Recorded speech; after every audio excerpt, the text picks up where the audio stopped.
everybody, this is Abby from Realistic Kitchen and Gardens. Today is Thursday, April 2nd. We are about four weeks away from my first frost here in southern Ohio. And I wanted to grab a quick update on the raspberries before I go down to the garden. Look at all the bees too. All the bees are out and about with all these dandelions are out, obviously. I don't remember what these things are called, but they're out. Raspberries. These have been in the ground in this specific spot for, this is their third full season and probably their second really good season so far. I pruned them back very hard because they were over 8 feet tall last year, if you were here last year. They're also sending out a lot of pups. So if you don't know, raspberries can be really pushy. So these are all baby raspberries coming up. I think there's one there too. So I'm going to harshly prune them to keep them at least in a line and try to keep them fairly neat. And we'll see what happens. These are an ever-bearing variety. There's 2 more, 3 more, 5 more. And it gets worse the longer you look. What was I on about? I've forgotten. Oh, these are ever-bearing raspberries, so they'll produce a couple crops. I usually get 2 decent crops. One in like early summer that the birds really predate, so I need to cover them well. And then my best crop is usually in the fall. And last year I even had like a mini microclimate kind of thing going on where the warmth off the house was radiating onto the berries and keeping it from getting really damaged from a frost. So we'll see how that does this year. What a beautiful day. We're having another of those like week-long or like a week of a week of warm, nice warm weather, and then we're having another week of cold. It will frost next week, but it's not going to be nearly as hard of a frost. So we'll see what we get. Just headed back down to the garden. Let's take a quick swing at the apples first. This is where the Honeycrisp last year was, and I've taken it out. Here's the remaining Honeycrisp on year 2. It still is super tightly closed, but there's plenty of little buds and things on it. Ooh, here we go. Here's a little life. Hello. Honeycrisp, I believe, are some of the latest blooming of apples. And I have a, oh, you're opening too. And here is a Golden Delicious that I just bought from Tractor Supply. There's a bud here. You need better drainage. I'll stab some drainage in there. Oh, look at this. Those, oh, they're, I don't know if you can see them, but they're iridescent green. I believe they're tree swallows, white belly, blackish edged wings, and iridescent backs. I think those are tree swallows. And then there's the resident mockingbird, who's a pain in the ass because I'm pretty sure that's the main bird that takes my raspberries in the spring, because I think they migrate and they again leave them in the fall, which makes no sense, but here we sit. Blueberries, are you awake yet? Nope, you're still tightly asleep. That's fine, I don't blame you. I'd like to be tightly asleep still too. Excuse me. See if I can spot any strawberries in here. I really need to mow this again. Here's some strawberry here. There's another one there. There's another good sized one. There it is. There's probably a few more. I need to buzz this low and see if I can take care of these strawberries this year. I just kind of let them root in last year and didn't really try to care for them at all.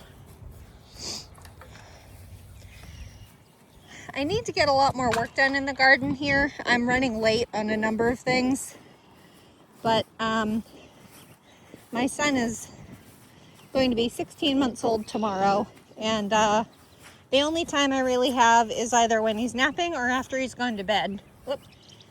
There we go. They want the nest box I'm at. They were in, I think, that nest box last year. And every time I went to that corner of the garden, they swarmed me. So I should really move the, I really need to move the bird houses to not be there. There's a robin sitting on there too. Here's row A. This will not be planted out fully until May with all the cucurbits. So I'm going to try to start smothering down all the weeds in here. Trash truck going by. I was seeing what it was. I'm just short. I could have one more, but that's not really as easy as it looks. I need to weed in here already. God, I hate it. This section is empty, but then starting here, I'm going backwards, of course, just to make it easier for you guys to understand. Haha. This is one. This is, oh, what's your name? Let me think of your name. Super Sugar Snap Pea. Here's the second one. And here's the third one. So these are all from the same planting. All of these too, but I'll get to them in a minute. But I had so few come up, and I know this row is more wet, and so that might have had something to do with it, but I'm really surprised because the seeds are the same age, planted at the same time, in the same exact ground as these, God, it's hot. This is Frida World's snow pea. So they're the flat little pods that are nice and crunchy, and the sugar snap peas that start there at that stake are the ones that are big and fat and sweet with big peas in them. But I had way better germination on these Frida Worlds. I mean, you can see all of them, and they're nice and big already too. Both are tall vining varieties. So I'm trying to decide if I want to bother reseeding those. I know this variety, Frida Worlds, is like 80 some days. This is only 58 days. I could reseed it. Row B is going to be fallow. I was trying to do a cover crop on it, but I didn't try very hard. This will be fall carrots, rutabagas, and parsnips. You can see all the big holes from all the groundbreaker radishes from the fall cover crop, and all these field peas are from that fall cover crop too, in this like second half of that row, or first half, depending which way you look. The onions are still here, 463 of them. So those ones down there are looking good. Ugh. Cameras. Let's take a gander. Some of them are small enough that they're kind of falling underneath my thing, and allegedly birds like to pull them out of the holes. I don't really see why, but I think the wind just blows them around. So that one's nice and short. God knows where that one went. Here's one here that's also short. So as they get bigger, they'll push up through the plastic. But last year I ran into some trouble because I need to mark where this is going to be empty so I don't keep looking for onions. It's empty down the middle. Then here's some red wing onions. And then The rest here is not Gladstone. What's the other one? Is it Gladstone? No, it's Sterling. There's the tag there. Garlic, going good. I really need to fertilize it. You're supposed to fertilize it when the narcissus start flowering. The common name of narcissus is, oh, I have no words in my head today. This is great. I think I finally have carrots coming up too. Ignore all the spiders. I'm pretty sure that's a carrot. You're gonna have a hard time seeing that on camera. But, so I had thought these were carrots. And I'm like, no, their leaves definitely aren't that broad and obvious. Like, it almost looks like grass when it comes up. And it has two little dinky leaves on it. So that's a carrot. And they're very hard to see because they're so small. So you have to kind of be crouched right on there to see them.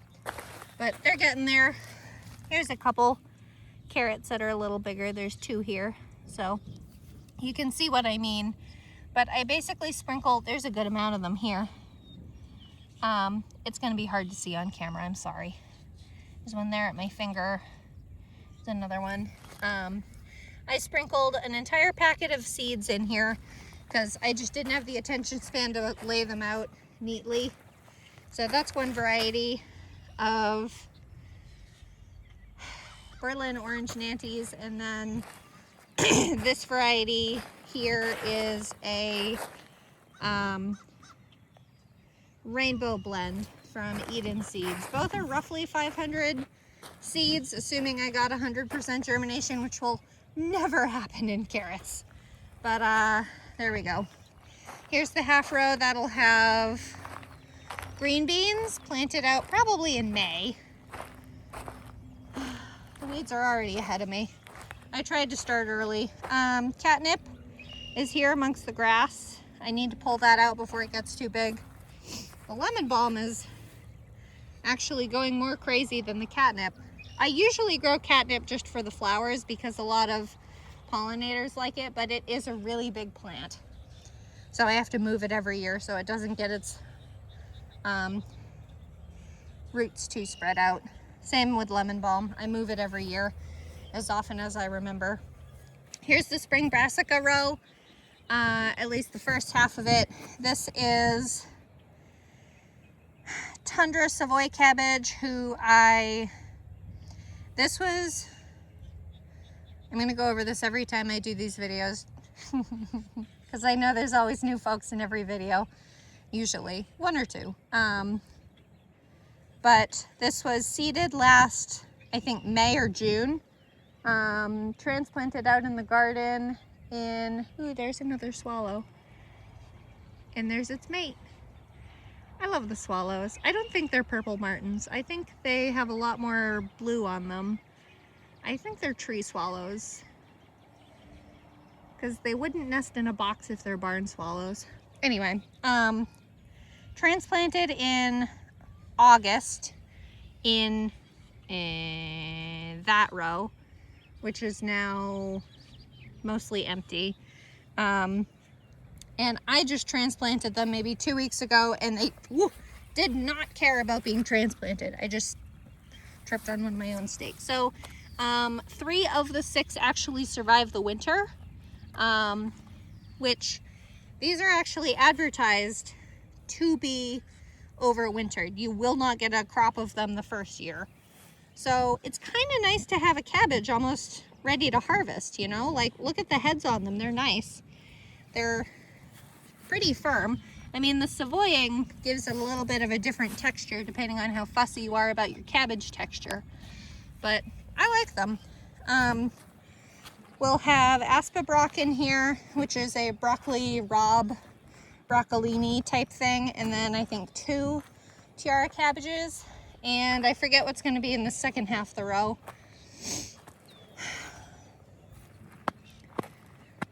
I'm trying to think. Look at all the fun pollinators. Can I zoom in? Ooh, I can. Look at me go. I got a new phone with a nice camera and I like it. All those fun little pollinators that aren't honeybees. Honeybees are super overrated. Or bumblebees, sorry. Although they are important. I think bumblebees are the primary pollinator of my raspberries. So I really can't complain. Or gripe, one or the other, whatever word you want. This was where the carrots, fall carrots were last year that did diddly squat. I wish I could remember what's supposed to go in here, but I forget. Let's see. Let me do this now while I'm standing here, because this is usually how I actually remember it. This is the row that's going to be potatoes, because I've already attempted to dig it, and then I didn't have the energy to do it, and then it rained, and then it got cold, and then it rained more. Yeah, doing great. There's the row with the rhubarb. That will have celery, peppers, and okra in it. And then this row will be all tomatoes. Doing a full row of tomatoes this year. And then this row, the very end one, which I'll show you in a minute, but this very end row is the strawberries. You can see one strawberry plant there. The June bearing strawberries, which ended up being a shit show, but you'll see in a minute. This was where the fall sprouting broccoli was, which I never got a harvest on because I waited too long. This spinach is about ready to take over the world. Actually, it's about ready to bolt because it's getting so warm. I need to do a good harvest on it, but I'm really happy. This is Bloomsdale longstanding spinach. I chaos sowed it last fall, I think it was July, either July or August. It overwintered beautifully with no protection. God, this is beautiful. I want to make a strawberry salad with it, but they're not in season yet, darn it. And they're just enjoying themselves now. It's really nice to have overwintering vegetables and perennial vegetables that just come up and are ready when the weather's nice. Because for perspective, for example, the cabbages over there, tundra cabbages, as I said, overwintered, but my spring cabbages are still inside like this big. Well, they're still sprouts. They're not even actual cabbages. So it's a really different timeline, and it's really nice because it seems like my spring does not spring. It either winters, rains, or summers. I don't really have a good spring. But anyway, here is Purple Moon kale, which overwintered fine. I've been having weird issues with my kale. Like, I feel like this is more of a hydra than a kale. But, I mean, that would probably make it easier to harvest little sprigs. It'll make a nice crunchy salad.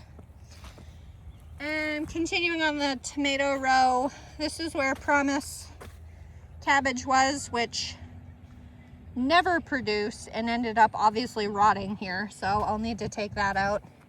And this was the beginning of a cover crop last fall that I never really got established in time.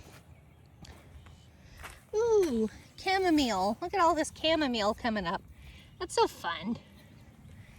I love when things volunteer themselves. It's a fun game for me to be able to identify them. But I'm a crazy plant lady, so that's nothing new. This was where the pole beans, and that's probably grass, but I was gonna say we're probably gonna start seeing baby amaranth come up here because I planted coral fountains amaranth in between my pole beans last year, in between the swaths of pole beans, and it's a tender crop, so it may not. That's wood sorrel. It may not, but we'll see. Some narrow leaf plantain, excellent for salves, skin salves. Some people eat it. And psyllium husk is made from their seed pods, which come out in the summer. Lovely plant. Can't see what that is. And whatever this cute stuff is, I don't know. Here's where my peanuts were last year. And then here is the rhubarb that I transplanted last fall, and I kind of expected it to be a goner, not gonna lie, but this one's pretty happy. I got 2 roots from my farmer friend, and the other one I see no hide nor hair of. But this one's doing good. So I won't harvest this year. I'll let it root in well and leave it be. Oh, most of the work I'm doing in the garden right now, if it's not planting, is, and I'm sure you've noticed it, I just forgot to mention it until now, but I'm fixing the paths. I'm trying to fix the width of the paths and the proper widths of the rows. I want my rows to be 2 feet wide and my paths to be 3 feet wide. And it's gonna take a little MacGyvering, and I still have a little bit of work to do. I'm just waiting on more of these staples to come in the mail, actually from Amazon. So continuing with the epic fail of Flavorfest strawberry, which is the June bearing variety I bought last August. This is the only really good looking plant. There are 3 more technically surviving roots. And Flavorfest isn't a rare variety by any means, but like this is the, oh boy, let's use the zoom. Nope, you can see it fine. Here's one of the, I think 3 or 4 surviving plants right now. So not looking great. I have this, so the official decision I think was to give like 10 feet of this row to the strawberries because they'll put out a lot of pups and I'll be able to keep the pups going. And I'll end up transplanting them over. Goddamn cabbage moth already. It's April. It's also 70 degrees, but anyway, I have some tricks I want to try for cabbage moths this year, other than BT. Ooh, look at all the swallows. I love it. I love birds. Swallows are good bug eaters, so they're good pest prevention to have in the garden, assuming they don't mob you every time you're standing in your bloody garden. I digress. So, hi. Hey, pretty. I know I'm in your space. I gotta move those birdhouses so I'm not in your space and so that I can still have your benefit. Gosh, I love birds. Anyway, attention span, Abby. Okay, 10 feet of strawberries. We'll let the pups grow. And then the rest of this entire row is gonna be flowers. And I'm so excited. So I won't bore you with the varieties. I don't even remember all the varieties I'm doing, but I've staked out this 4-foot section. There's gonna be 4-foot sections of everything. Everything is 4 feet. But this section is going to be Nigella, which is the first time I'm going to be attempting to grow it. Love and a Mist, Borage, Coreopsis. I did try to terminate this cover crop by having my husband do the board method to try to, you know, break all the stems, but that apparently didn't work. And he practically busted his knee doing it. So this is a green manure crop that I planted last fall, whenever the corn came out. I pulled the corn stalks out. But here's a good example of hairy vetch. It'll flower purple, crimson clover, and different types of rye. And there's 2 different types of rye.